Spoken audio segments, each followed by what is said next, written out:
안녕하세요. 닥터유 유태우입니다. 오늘의 주제는 내 삶의 여유 즉시 갖기입니다. 즉시, 바로 갖기입니다. 많은 분들이 삶의 여유가 없다고 합니다. 네, 혹시 여러분들은 삶의 여유가 있으신가요? 없으신가요? 네, 삶의 여유가 있다. 이건 어떤 뜻일까요? 어떤 의미일까요? 네, 몸이 편하다. 마음이 편하다. 과거에 그 좋은 추억만 갖고 있다. 주로 좋은 추억이다. 미래에 대한 기대가 있다. 아니면은 내가 어떤 상황이 오더라도 그것을 여유 있게 바라볼 수 있고 또 여유 있게 대처할 수 있다. 내가 하는 일, 내가 하는 성취, 내가 하는 관계 다 만족할 만하다. 이게 이제 내 삶의 여유가 있다죠. 그럼 반대로 내 삶의 여유가 없다는 뭘까요? 네. 첫 번째가 이런 말이 아닐까요? 네. 바쁘다. 네. 치여 산다. 아니면은 무슨 일이 생기면은 내가 정말 민감하게 반응한다. 그리고 후회한다. 아니면은 매사가 짜증이 난다. 이게 이제 삶의 여유가 없다는 거죠. 그러다 보니까 되는 일이 없어요. 일이건 성취건 관계건 되는 일이 없어요. 네, 이게 이제 삶의 여유가 없는 겁니다. 왜 이렇게 삶의 여유가 없을까요? 네, 다 이렇게 삶의 여유가 없다 그래서 왜 없냐 이렇게 물어보면은 다 이유를 대죠. 네, 대부분은 이제 남이고 상황이고 그리고 어쩔 수 없답니다. 남, 상황, 어쩔 수 없다. 어떤 게 있을까요? 네. 내가 남이면은 내가 돌보고 책임질 사람이 많아요. 네. 그러면은 정말 내가 여유가 없겠죠? 상황, 어떤 상황일까요? 매일 무슨 일이 벌어지는데 이게 급해요. 아니면 큰일이에요. 아니면 위기 상황이에요. 그래도 내가 어쩔 수가 없겠죠? 아니면은 직장 일이 너무 세요. 네, 너무 많이 부려먹어요. 그냥 아침부터 저녁까지 야근하고 너무 힘들어요. 네. 그러거나, 상황이 경쟁이 너무 심해요. 네. 네. 그래서 정말 요새는 경쟁이 심하죠. 내가 좀 하려고 그러면 남들도 그걸 해가지고 이게 경쟁이 치열해집니다. 그래서 또 힘들어요. 그러니까 삶의 여유가 없다. 이게 이제 드러난 이유고요. 이걸 통틀어서 뭐라고 얘기를 하냐면은, 야, 인생이 워낙 그런 거 아니냐? 네. 네. 그러거나, 아니면은 진짐이 많다. 네. 원래 진짐이 많다. 네. 이렇게 얘기를 하거나 하죠. 네. 결국은 다 남 상황 그리고 어쩔 수 없는 게 이제 드러난 이유입니다. 이렇게 이제 남 상황 어쩔 수 없으면은요. 내가 그것을 어떻게 할 수 있을까요? 네. 삶의 여유를 갖는 방법이 뭘까요? 네. 벗어나기입니다. 벗어나기. 벗어난다. 그래서 이 벗어나기를 실제로 벗어나지 못하면서 벗어나기를 이제 바라는 분들이 나 벗어나고 싶어 이렇게 바라는 분들이 많아요. 네, 그러니까 그런 말들을 하시죠. 나 좀 어디 가고 싶어, 좀 벗어나고 싶어, 여기서 좀 떠나고 싶어. 네, 그러거나 좀 더 이제 소극적이라 해야 될까요? 네, 이런 말을 하는 게 있어요. 떠나는 게 아니고요. 내가 사라지고 싶어. 네, 이 상황은 어쩌갈 수가 없고 남도 어떡할 수가 없고 다 어쩌갈 수 없으니까 이런 상황에서 나는 내가 사라지고 싶어 이렇게 또 바라는 분도 있더라고요. 네, 이건 전부 다 이제 말만 하고 마음만 갖는 거고요. 실제로는 이제 행동에 안 옮기는 거죠. 행동에 옮기는 것은 이제 벗어나는 것의 제일 쉬운 방법이 뭐겠어요? 여행입니다. 여행. 네, 여행을 가거나 아니면 휴가를 떠나거나 아니면은 또 순례를 간다 그러죠. 정말 둘레길을 순다든지 아니면 외국에 이제 유명한 길이죠. 산티아고 가는 길이라고요. 저는 몇 번 가봤는데요. 정말 한국 분들도 굉장히 많으시더라고요. 다른 분도 많지만 많이들 열심히도 걸으세요. 네, 그 몇백 킬로 되는 거를요. 한 달이나 이렇게 걸려가지고 네, 순례를 떠난다든지 네, 이렇게 가는 게 있겠고요. 취미 생활로 벗어나는 분도 있고요. 아니면 이제 이 마음에서 벗어나겠다 이런 분들이 있으신데 이제 종교가 되겠죠. 아니면 마음 수련이 되겠고요. 또 그걸 마음 평화 찾기 이렇게 얘기하시는 분도 있을 수 있습니다. 아니면 이제 아까 이게 이제 진짐이 많다 그러잖아요. 그러면 이제 진짐을 내려놓겠다. 예, 아니면은 이제 내 진정을 갖다가 좀, 신이라든지 누군가가 좀 이렇게 나눠 들어줬으면 좋겠다라고 하는 게 이제 내가 진짐 내려놓기입니다. 그리고 또 이제 진짜 벗어나는 게 이런 거겠죠. 직장 일이 너무 바쁘다. 그러면 이제 새 직장을 찾는 겁니다. 아니면 진로로 바꾸던가요. 아니면 경쟁이 너무 심하다. 그러면 이제 또 이런 것도 있죠. 귀촌, 귀농. 네, 이렇게 해서 경쟁을 하지 않는 것으로 한다. 네, 이것도 이제 벗어나기가 되겠습니다. 지금까지는 남 상황 어쩔 수 없는 것에 대해서 벗어나기에 대해서 말씀을 드렸잖아요. 그러면은 내 삶에 여유가 없는 진짜 이유가 혹시 뭔지 아세요? 네, 그거는 바로 납니다. 나 때문에 그런 거죠. 제가 한번 이유를 대보겠습니다. 네, 첫째가 내 몸맘을 지나치게 써서입니다. 어떤 이유든 간에. 제가 늘 말씀드리죠. 이 지나침이 모든 원인이라고요. 네, 첫 번째가 내가 내 몸맘을 지나치게 써서. 두 번째가 내가 가진 기준 때문에 내가 어떤 기준을 가지고 있어요. 근데 이 기준대로 안 되거든요. 네, 이게 이제 두 번째 이유입니다. 내가 가진 기준 때문에. 세 번째, 내가 그 상황들을 문제시를 해서.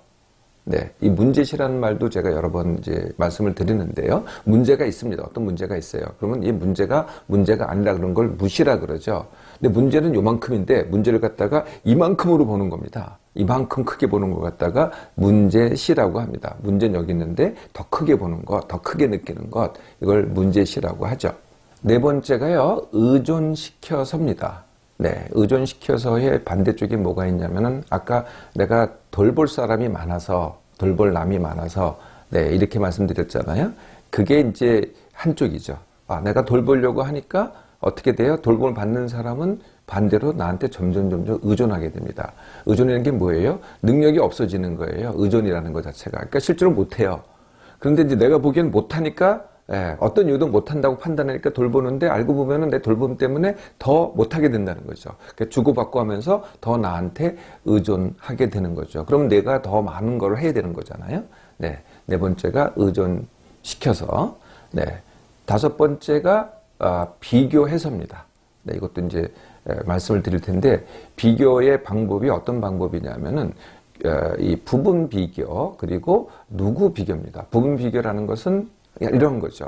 내가 안 가진 것과 상대방이 가진 것을 비교하는 게 부분 비교입니다. 네, 이게 이제 어떤 부분 비교의 반대는 이제 전체 비교죠. 제가 이따가 말씀드리겠습니다. 부분 비교하지 말고 전체 비교를 하라는 거거든요. 누구 비교입니다. 두 번째 방법이. 누구 비교는 뭐냐면은 어떤 누구랑 비교를 하는 겁니다. 뭐 한 사람, 또는 몇 명, 누구는 뭐 그랬는데 라고 누구랑 비교하는 거죠. 그걸 누구 비교라고 합니다. 근데 닥터가 하라는 비교는 누구 비교가 아니고 객관 비교죠. 이것도 이제 이따가 완치훈련 때 말씀을 드리겠습니다. 이제 비교가 이제 다섯 번째 이유고요. 네, 이렇게 지나치고 내 기준을 갖고 있고 뭐 내가 돌보고 비교하고 문제시하고 하니까 어떻게 돼요? 네, 다 지나치게 되는 거죠. 그러면 내 몸만이 어떻게 되겠어요? 아픈 거죠. 네, 그래서 결국은 내 몸이 아프니까 더더구나 못하니까 더더구나 여유가 없어지는 거죠. 자, 이제 진짜 이유를 알았죠. 남이나 상황이나 어쩔 수 없는 게 아니고요. 내가 이유니까 내가 그 이유를 찾아서 해결하면 됩니다. 이게 이제 완치훈련이 되겠죠. 자, 시작해 볼까요? 네, 첫 번째가 나부터입니다. 나부터 해야 내가 이제 남 또는 가족 아니면은 일 이걸 잘할 수 있지 않겠어요? 네, 그래서 내 일, 내 가족, 내 책임보다는 나부터. 네, 그러면 이제 처음에는 이기주의자 소리를 듣습니다. 네, 이것도 당분간이에요. 네, 이기주의자로 살라는 게 아니라요. 나를 챙기고 나서 이제부터 다시 챙겨라. 이게 나부터입니다. 그럼 나부터 챙기려면 뭐부터 챙겨요? 내 몸맘부터 챙겨야죠. 내 몸맘 회복 훈련입니다. 이건 뭐 귀가 따갑게 들으셨죠? 네, 같은 시간에 일어나기, 같은 시간에 밥 먹기, 무엇을 해도 10% 덜하기, 다시 말하면 남기기가 되겠어요.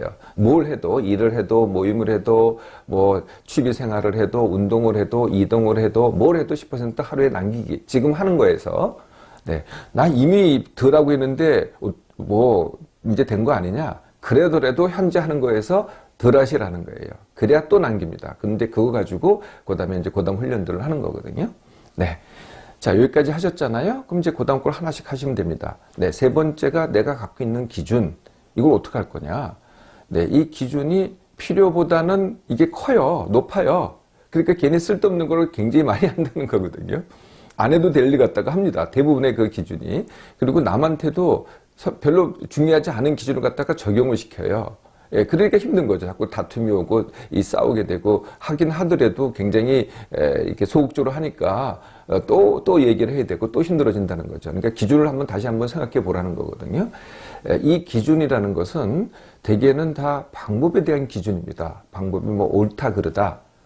그러면 이걸 한번 되새길 때는 뭘 가지고 되새기느냐? 결과를 가지고 되새겨 보라는 거죠. 과연 결과가 이게 좋으냐 나쁘냐, 결과가. 방법이 좋으냐 나쁘냐가 아닙니다. 방법이 옳으냐 그러냐가 아니라 결과가 좋으냐 나쁘냐. 결과는 둘 중에 하나예요. 이롭다 해롭다. 누구한테? 나한테, 아니면은 내가 중요시하는 남한테 이롭다 해롭다. 네, 그게 그렇게 다시 한번 판단해 보세요. 내가 가지고 있는 기준이 과연 나를 이롭게 하느냐 해롭게 하느냐, 남을 이롭게 하느냐 해롭게 하느냐 가지고 다시 기준을 새겨보라는 거죠. 네, 그러면은 기준을 다시 한번 만들어 볼 수 있을 것 같아요. 네 번째가 이제 문제시를 비문제시하라는 거거든요. 네, 아까 이제 문제가 있고 문제시가 있으면은 문제시 하지 말고 다시 문제로 보는 것. 네, 무시가 아니고요. 네, 요걸 갖다가 비문제시라고 합니다. 네, 뭐 하나의 쉬운 예를 들어볼까요? 누가 이런 상황이 생겼어요. 어떤 사람한테 내가 500만 원을 사기를 당했어요. 그 문제잖아요. 예, 그것 때문에 원통하고 분하고 내가 그러지 뭘 잘못해서 그랬을까. 그러다 보니까 이제 잠도 못 자고 그러다 보니까 몸이 아파요. 그래서 시름시름 하다가 결국은 병원에 입원해요. 그래서 한 달 동안 입원했어요. 예, 그러니까 아프면 아플 대로 일하고 회복은 됐는데 한 달 동안 입원비가 1,000만 원이 나왔어요. 네, 이렇게 되는 거죠. 이 1,000만 원이 문제시입니다. 500만 원이 문제고요. 1,000만 원이 문제시고 내가 고통받은 게 문제시죠. 이건 하지 마시라는 거예요. 그러니까 500만 원 잃었으면 잃은 거지. 이것도 1,000만 원 잃고 몸 아프고 이게 바로 문제시라는 거거든요. 그렇게 하지 않는 게 비문제시입니다. 의존시키기보다는 스스로 서게 하기 이렇게 되는 겁니다. 네, 내가 이제 당연히 아까도 잠깐 말씀드렸지만 나는 당연히 돌봐야 돼요. 나는 약자고 어리고 못하고 장애인이고 뭐 당연히 그래요. 그런데 내가 돌봄의 입장에서 보면요, 그게 더 크게 보입니다. 그게 더 크게 보면 내가 더 많이 돌보게 되고 또 그 상대방은 나한테 더 많이 의존을 하게 돼요. 그럼 내가 또 더 많이 하게 되고 그럴수록 그 상대방, 그 남은 어떻게 돼요? 그게 가족이 됐든 뭐 누가 됐든 그러면은 점점 능력이 떨어져요. 의존하는 사람은 능력이 떨어지거든요. 그럼 더 못해요. 더 장애인이 됩니다. 그럼 더 많이 나한테 의존하게 되죠. 그러니까 내 일이 더 많이 늘어나게 되는 거거든요. 네, 의존시키지 말고요. 가급적이면은 스스로 하게. 자꾸 한번 해보세요. 한 번에 되지는 않습니다. 스스로 한번 할수록 어떻게 돼요? 내 부담은 적어지는 거죠. 그리고 또 이제 내 몸맘이 지나쳐서의 이제 중요한 게 쉽게 하기 훈련입니다. 쉽게 하기, 제가 이것도 여러 번 말씀드리죠. 네, 무슨 제가 이제 쉽게 하기를 여러 가지로 말씀드리고 있어요. 근데 들어보시면은 뭐 그렇게 대단한 게 아니잖아요. 신기한 것도 아니고요. 그런 대답은요 누구나 사실은 할 수 있습니다. 근데 왜 그런 대답이 안 나와요? 네, 질문을 안 해서입니다. 네, 질문을 안 하고 그 이유를 남한테 찾든지 아니면은 상황에 찾든지 어쩔 수 없다고 하든지 그러면은 이게 답이 안 나오는 거거든요. 그러니까 질문만 하시면 돼요. 어떤 질문? 이 상황에서 질문을 이렇게 해보시라는 거죠. 내가 네, 어떻게 하면 쉽게 하지? 질문 이렇게 하신 분이 많으세요. 당신이라면 어떻게 하겠어요? 이렇게 묻더라고요. 네, 그런 질문 마시고요. 내가 어떻게 하지? 라고 한번 질문해 보세요. 내가 어떻게 하면 쉽게 하지? 예, 반드시 답이 나옵니다. 진정으로 물으면 반드시 답이 나오거든요. 아무리 남한테 물어봐도요, 또 고민하게 돼요. 저게 도대체 맞을까? 네, 그러면 답이 아니죠. 그냥 고민하면 어떻게 돼? 더 힘들어지잖아요. 네, 그런 질문을 하는 게 쉽게 하기 훈련입니다. 자, 비교는요, 아까 이 부분 비교 대신 전체 비교, 누구 비교 대신에 객관 비교. 그러면 이제 전체 비교라는 건 뭐냐? 상대방이 가진 것과 내가 안 가진 걸 비교하는 게 부분 비교. 상대방이 안 가진 것과 내가 가진 것을 비교하는 게 전체 비교입니다. 반드시요. 저 사람은 다 갖고 있는 것 같잖아요. 그렇지 않습니다. 네, 저 사람이 안 가지는 걸 내가 안 보고 있을 따름이죠. 네, 근데 희한한 일이요. 저 사람이 누구든지 그런데 자기가 갖고 있는 건 당연하기 때문에 그게 안 보여요. 근데 꼭 남이 가진 것만 보여요. 그러니까 저 사람은 나를 어떻게 보냐면은 저 사람도 지가 가지고 있는 거는 자기가 가지고 있는 거는 당연한 거고 지가 안 가지는 것과 내가 가진 걸 보게 되거든요. 또 나를 부러워해요. 네. 그래서 나는 전체를 보라는 거죠. 그러니까 남이 가진 것을 볼 때 남이 안 가진 것도, 그리고 그걸 내가 가진 것도 동시에 보라는 겁니다. 이게 전체 비교고요. 객관 비교는 누구랑만 비교하지 말고 한국인의 5천만 명과 비교를 해보세요. 아니면 더 나아가서 지구에는 75억이 있습니다. 75억하고 비교해보세요. 내가 아무리 안 가졌고 아무리 가진 걸 상실했다라도 남은 게 있잖아요. 그러니까 가진 게 정말 없어요. 정말 바닥의 바닥, 최악이에요. 그랬다고 하더라도요. 한국만 비교해도 내가 아무리 안 가졌다 해도 상위 30%입니다. 아무리 안 가졌다고 하더라도요. 전 세계랑 비교하면 어떻게 되겠어요? 당연히 상위 10%입니다. 네. 아무리 안 가졌다고 하더라도 그게 바로 객관 비교라는 거죠. 자, 이렇게 시작해 보시고요. 그래도 정 안 되시겠어요? 네. 그러면은 가장 효과적인 한 가지 방법이 있어요. 이게 뭐냐면은 혼자 하는 1박 2일입니다. 1박 2일. 반드시 1박이 필요해요. 근데 이게 여행이 아닙니다. 관광도 아니고요. 그냥 아무 데나 가시라는 거예요. 꼭 정처 안 정해놔도 돼요. 그냥 서울역 가셔서 아니면은 고속버스 터미널 가셔서 아무 버스나 타고 가세요.